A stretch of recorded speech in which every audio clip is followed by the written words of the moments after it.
आज हम लोग करने जा रहे हैं चार धाम परियोजना के बारे में, जिसको अभी सुप्रीम कोर्ट ने मंजूरी दे दी है इस परियोजना को पूरा करने की। क्या संदर्भ है इसका चार धाम का? तो इसका एक सांस्कृतिक महत्व तो है ही, यानी कल्चरल इम्पोर्टेंस तो है ही। इसके अलावा इसकी सामरिक दृष्टि, स्ट्रेटेजिक दृष्टि से भी ये महत्वपूर्ण है। सुप्रीम कोर्ट ने मंगलवार को, यानी कि 14 जो दिसंबर है, उसको उत्तराखंड में सामरिक दृष्टि से स्ट्रेटेजिक, ये इस पर भी हम ध्यान देंगे कि सामरिक क्यों लिखा हुआ है, के तहत अहम चार धाम राजमार्ग परियोजना, यानी कि हाईवे प्रोजेक्ट है। राजमार्ग जो पहले से ही हमारे यहाँ नेशनल हाईवे है, उनको और अधिक चौड़ा करना है ताकि उससे भारी वाहन पार हो सके या जा सके, के तहत बन रही सड़कों को 2 लेन तक चौड़ी करने की मंजूरी प्रदान कर दी है। ऐसा क्या हुआ कि सुप्रीम कोर्ट को मंजूरी देनी पड़ी, वह भी पढ़ेंगे। पहले इस परियोजना के बारे में देखते हैं। ये जो चार धाम परियोजना है, ये उसी परियोजना का हिस्सा है जिसके अंतर्गत भारत सरकार ने निर्णय लिया है कि भारत के अंदर जो सड़कों का जाल है उसको ज़्यादा फैलाया जाएगा, बेहतर किया जाएगा, क्योंकि आम आदमी के जनजीवन से जुड़ी हुई है ये सड़कें। तो अगर सड़कों का विकास होता है तो हमने देखा है कि पूरे क्षेत्र के अंदर विकास की संभावनाएं बहुत अधिक बढ़ जाती हैं। उसी के अंतर्गत आपने देखा होगा कि हाल ही के दिनों में पूर्वांचल एक्सप्रेस का नाम आपने सुना होगा, ये शुरू की गई है। और अभी गंगा एक्सप्रेसवे, इसका भी उद्घाटन या इसका शिलान्यास भी किया जाने वाला है। तो और दिल्ली से मुंबई तक ये एक हाईवे बनाया जा रहा है जो लगभग 12.5 घंटे में इस दूरी को तय कर देगा। तो उसी के अंतर्गत जो है ये चार धाम परियोजना को भी हमें देखना चाहिए। एक तरह से ऑल वेदर मतलब है सभी मौसम के अंदर जो सड़कें काम करती हैं। अन्यथा हम देखते हैं इन पहाड़ी क्षेत्रों के अंदर बर्फबारी होने पर सड़कें बंद हो जाती हैं। उसी को देखते हुए भारत सरकार ने कई प्रकार के टनल या सुरंगों का निर्माण कराया है, जैसे हिमाचल प्रदेश में अटल टनल है, या फिर जम्मू कश्मीर के अंदर जोजिला टनल का निर्माण किया जा रहा है, पटनी टॉप टनल बनाई गई। उसी के संदर्भ में हम देख रहे हैं कुछ ऐसी सड़कें जिसमें सभी मौसम में काम कर सकें। ऑल वेदर रोड परियोजना, पहले इस परियोजना को यही नाम दिया गया था, ऑल वेदर रोड परियोजना, बाद में से चार धाम नाम दिया गया। जो उत्तराखंड में केवल चार धामों को जोड़ने की परियोजना भर नहीं है, बल्कि यह सामरिक दृष्टि से स्ट्रेटेजिकली इम्पोर्टेंस है, क्योंकि भारत की सीमा यहाँ पर चीन के साथ में लगती है। हालांकि नेपाल के साथ भी है, लेकिन मुख्यतः हमें जो असली समस्या है वह चीन की उग्र नीति से है। इसलिए इस दृष्टि से भी ये राष्ट्रीय महत्व की परियोजना बताई जा रही हैं। अब इसके अंतर्गत, इस परियोजना के अंतर्गत जो है वो क्या किया जा रहा है, उत्तराखंड के गंगोत्री, यमुनोत्री और केदारनाथ, बद्रीनाथ को जोड़कर पर्यटन को बढ़ावा तो मिलेगा ही, इसके साथ चीन की चुनौती देने के लिहाज से भी यह महत्वपूर्ण है। अब जरा आप मैप के ऊपर देख लीजिए। आप जैसे यहाँ पर देख पा रहे हैं कि ये जो भारत की सीमा है, यह सीमा जो है यहाँ पर एक तो चीन है और इधर की तरफ नेपाल है। नेपाल के साथ हमें कोई ऐसी विशेष समस्या नहीं है। असली जो नीति अपना रहा है, उग्र नीति या एग्रेसिव पोस्चर, वो चाइना है। साथ ही साथ आप ये भी ध्यान रखिए, जो बच्चे मैप के बारे में थोड़ा कम जानते हैं वो देखिए कि उत्तराखंड की स्थिति कहाँ है। यहाँ पर है नेपाल, जो मैं अगर आपको इस जगह पे भी दिखा दूँ, और ये हिस्सा जो है ये है चाइना। तो यहाँ पर ये दो देश हैं जिनकी सीमाएं यहाँ पर आपको दिख रही है। तो ये हिस्सा जो है यहाँ से तो नेपाल और ये हिस्सा चीन। तो ये है ट्राई जंक्शन, यानी कि 3 देशों की सीमाएं मिलती है, भारत की, नेपाल की और चीन की। इस दृष्टि से यह बहुत ही महत्वपूर्ण हिस्सा हो गया। तो यहाँ पर जो है चार धाम कौन कौन से हैं, अब मैं सड़कों के जरिए आपको बता देता हूँ। अगर हमारे यहाँ बेहतर सड़कें होंगी तो जाहिर बात है ये सारा हिस्सा जिसकी सीमाएं चीन से लगती हैं, तो हमारे सैनिक जो है वो आसानी से विवाद की स्थिति में इन हिस्सों तक पहुंच जाएंगे। जबकि जो इस टाइम देश के अटॉर्नी जनरल है वेणुगोपाल, उन्होंने जब सरकार का पक्ष रखा सुप्रीम कोर्ट में कि हम इन सड़कों को ज़्यादा चौड़ी क्यों बनाना चाह रहे हैं, तो उन्होंने कहा कि 1962 में जब भारत चीन का युद्ध हुआ तो सैनिकों को यहाँ तक पैदल जाना पड़ा था। तो ऐसी स्थिति दोबारा उत्पन्न हो, उससे बचने के लिए ये परियोजना चल रही है। अब देखिए, इसमें परियोजना की शुरुआत जो है वह कहाँ से है? ऋषिकेश। ऋषिकेश को एक और नाम है, ऋषिकेश को कहा जाता है योग की राजधानी, योग कैपिटल ऑफ वर्ल्ड कहा जाता है इसे। यहाँ पर एक सड़क जो है ये जाएगी गंगोत्री तक। जैसे आप यहाँ पर मैप पे ध्यान देते रहिए, यहाँ पर ये सड़क चलेगी जो कि ऋषिकेश से और उत्तरकाशी होते हुए देखते रहिए और गंगोत्री तक जाएगी। उसके बाद यहाँ पर ये जो धरासू या धरसू नाम की जगह है उत्तरकाशी में, यहाँ से एक रोड जाएगी अगली जगह यमुनोत्री, और यमुनोत्री भी हमारा क्या है? ये धाम है। देखिए ये सड़क जैसे दिखा रहे, तो ऋषिकेश से धारसू, धारसू से एक सड़क गंगोत्री और एक जाएगी यमुनोत्री। इसके बाद ऋषिकेश से अगली सड़क जो है वह है रुद्रप्रयाग। हालांकि सड़कें बनी हुई हैं लेकिन इनको और बेहतर, यानी कि इनको डबल लेन किया जाएगा। ये सड़क जो है ये चलेगी यहाँ ऋषिकेश से रुद्रप्रयाग तक, और रुद्रप्रयाग के बाद फिर ये जाएगी बद्रीनाथ। बद्रीनाथ भी 4 धामों में से एक धाम है। ये देखिए ये सड़क जा रही है।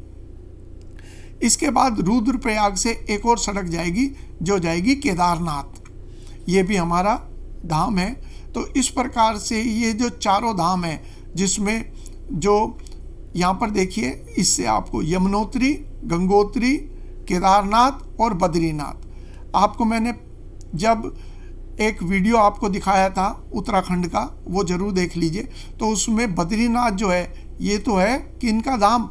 विष्णु का धाम। और जो केदारनाथ है ये किसका धाम है? ये शिव जी का धाम है। और ये 2 नदियाँ गंगोत्री और यमुनोत्री है, जहाँ से भारत की 2 प्रमुख नदियाँ जो गंगा जी हैं और यमुना जी हैं, इन 2 का उद्गम स्थल है, इसीलिए इनको भी माना जाता है। अब देखिए, इसके अलावा जो ये माना है, अब माना जो है ये आखिरी गांव है। जैसे आप देखते होंगे कि दिल्ली से कभी आप यदि इधर की तरफ जाएंगे, उत्तराखंड जाना हो, मेरठ जाना हो या हरिद्वार जाना हो, तो वहाँ पर लिखा है NH58 जो कि दिल्ली से माना तक जाता है। ये आखिरी गांव है, उसके बाद सारा पहाड़ी और दुर्गम क्षेत्र है।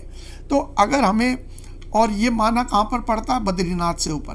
तो भारत की जो सीमा, अगर ये सड़कें बेहतर हो जाएंगी तो यहाँ तक जो भारतीय सैनिकों को रसद पहुँचानी है इस पूरे हिस्से में, वह आसान हो जाएगी।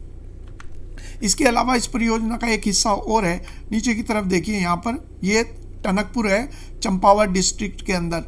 इसको आप देखते रहिए, जो मैंने आपको यहाँ पर दिखाया हुआ, ये देखिए टनकपुर और पिथौरागढ़ तक ये सड़क जो है ये पिथौरागढ़ तक जाएगी। यहाँ पर आप देख पा रहे हैं ये पिथौरागढ़ है। तो ये भी एक महत्वपूर्ण सड़क होगी। तो इस सड़कों के जरिए न केवल हमारी ये जो धार्मिक और सांस्कृतिक स्थल हैं उनको जोड़ा जाएगा, वरन अंतर्राष्ट्रीय सीमाओं को भी आसानी से जोड़ा जा सकता है। इसलिए सामरिक महत्व है। और हाल के दिनों में तो नेपाल ने भी अपने यहाँ पर जो नक्शे बनाए हैं उसके अंदर उसने इन हिस्सों को, यहाँ पर और धारचूला, इन हिस्सों को उसने अपना बताने की कोशिश करी है। तो इस दृष्टि से नेपाल के साथ भी हमें सावधान रहना होगा, क्योंकि नेपाल के हिस्सों का अतिक्रमण चीन कर सकता है। जैसे हाल के दिनों में खबरें आ रही हैं कि उसने भूटान के कुछ हिस्सों पर कब्जा कर लिया है। तो जाहिर है हमें इस मामले में बहुत ही चौकसी बरतने की आवश्यकता है। तो ये संदर्भ था कि इसकी सामरिक और सांस्कृतिक दोनों महत्व हैं इनके। इसके बाद ये परियोजना जो है दिसंबर 2016 में प्रधानमंत्री नरेंद्र मोदी ने इस परियोजना की आधारशिला या प्रोजेक्ट की आधारशिला रखी थी। ये ध्यान रखना है 2016 में, जिसके तहत चारों धाम जो है यमुनोत्री, गंगोत्री, केदारनाथ और बद्रीनाथ, साथ में इनके नेशनल हाईवे दे दिए हैं। ये देखिए ये नेशनल हाईवे, राष्ट्रीय राजमार्ग, देश में जो सबसे महत्वपूर्ण है सड़कें आर्थिक दृष्टि से, वो नेशनल हाईवे है। तो उनको याद कर लेंगे। जो यूपीएससी का एग्ज़ाम दे रहे हो PCS की एग्ज़ाम की तैयारी कर रहे हो वह ये देख लेंगे कि कौन कौन से हाईवे के ऊपर ये चारों धाम स्थित है। इन्हें आपस में जोड़ने के लिए राष्ट्रीय राजमार्गों को चौड़ा, बेहतर और मजबूत किया जाना, यानी कि जो पहले से ही हमारे नेशनल हाईवे हैं उनको बेहतर बनाने की योजना है। इसके अंतर्गत जो है वो 889 किलोमीटर, ये ध्यान रख लेंगे कितने किलोमीटर के निर्माण किया जाना। और इस परियोजना का जिम्मा, इसका क्रियान्वयन या एक्सिक्यूशन कौन करेगा? एक तो Uttarakhand PWD, public work department के बारे में आप देखिए कि जिस समय पर डलहौजी का गवर्नर जनरल के रूप में भारत में कार्यकाल चल रहा था, और आप लोग हिस्ट्री के अंदर जब पढ़ेंगे तो आप पाएंगे कि 1848 से लेकर और 1856 तक भारत में डलहौजी गवर्नर जनरल के रूप में रहा। तो डलहौजी के समय पर PWD, public work department, Hindi में कहते हैं लोक निर्माण विभाग, इसका गठन किया गया। तो उत्तराखंड का यही विभाग जो है इसका निर्माण करेगा। और कुछ हिस्सों पर BRO, बॉर्डर रोड ऑर्गेनाइजेशन, देश की अंतर्राष्ट्रीय जो सीमा है, इंटरनेशनल बाउंड्री है, वहाँ एक और विभाग है जो इनका निर्माण करता है, उसको कहते हैं BRO। और राष्ट्रीय राजमार्ग एवं अवसंरचना विकास निगम लिमिटेड, इसको कहते हैं national highway and infrastructure development corporation limited. और इसके अलावा NHAI, national highway authority of India, ये सारी संस्थाएं मिलकर इस परियोजना को पूरा करेंगी। इस परियोजना के तहत भारत की चीन तक पहुंच और आसान हो जाएगी। मैंने जैसे आपको दिखाया था कि सड़कें बेहतर होंगी तो चीन के साथ बॉर्डर तक सेना को आसानी से पहुंचा जा सकता है, और किसी भी मौसम में भारतीय सेना चीन से सटी सीमाओं पर पहुंच सकेंगी। उत्तराखंड के उत्तरकाशी चमोला जिला चीन बॉर्डर पर है। तो जैसे मैंने आपको दिखाया था, ध्यान कीजिए आप कि चीन के साथ जो बॉर्डर है वहाँ पर हमारा कौन से ज़िले हो गए, ये देखिए उत्तरकाशी जिला जो है ये कौन सा हो गया, उत्तरकाशी को देखिए, ये वाला जिला जो है ये उत्तरकाशी हो गया, चमोली जिला हो गया, और यहाँ पर इधर की तरफ पिथौरागढ़। तो ये 3 जिले हैं, डिस्ट्रिक्ट हैं उत्तराखंड के जिनकी सीमाएं चीन के साथ में लगती हैं। तो हमारे लिए ज़रूरी है इन पर ध्यान देना, ताकि अगर विवाद की स्थिति चीन के साथ उत्पन्न होती है तो सैनिक आसानी से यहाँ पहुँच सके। बॉर्डर पर लिहाजा सामरिक दृष्टिकोण से भी यहाँ से सेना के हथियारों और जवानों को ले जाने के लिए बेहतर सड़क काफ़ी महत्वपूर्ण है। इसके अलावा एक पॉइंट और मैं आपको बता दूँ कि हमारे यहाँ जो कैलाश मानसरोवर की यात्रा है वो यहाँ पर एक दर्रा है जिसको कहा जाता है लिपुलेख दर्रा, लिपुलेख पास।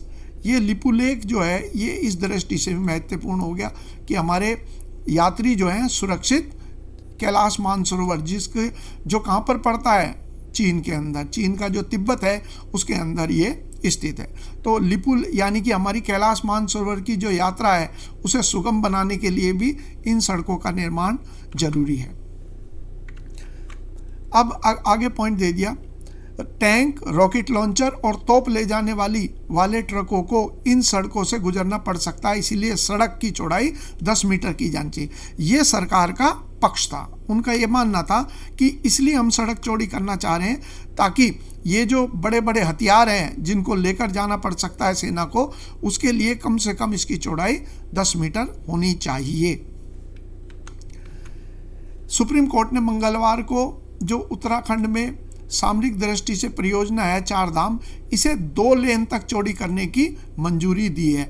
यानी कि जो सरकार ने चाहा था कि इसकी चौड़ाई 10 मीटर हो, लेकिन सुप्रीम कोर्ट ने कहा ये 5.5 मीटर तक की चौड़ाई रखी जाए।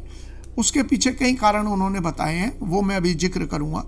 इसके अलावा सुप्रीम कोर्ट ने फैसला सुनाते हुए चार धाम परियोजना के बारे में सीधी जानकारी, यानी कि पर्यावरण से संबंधित जो सिफारिशें की गई हैं क्या उनका ध्यान रखा जा रहा है आदि, इन सब चीज़ों पर ध्यान रखने के लिए उन्होंने पूर्व न्यायमूर्ति AK सीकरी की अध्यक्षता में एक कमेटी बनाई है जो क्या करेगी, इस परियोजना से जुड़े हुए सभी लोगों से उनको सहयोग प्राप्त होगा और वो अपनी जानकारी जो है वो सीधे सुप्रीम कोर्ट को उपलब्ध कराएगी।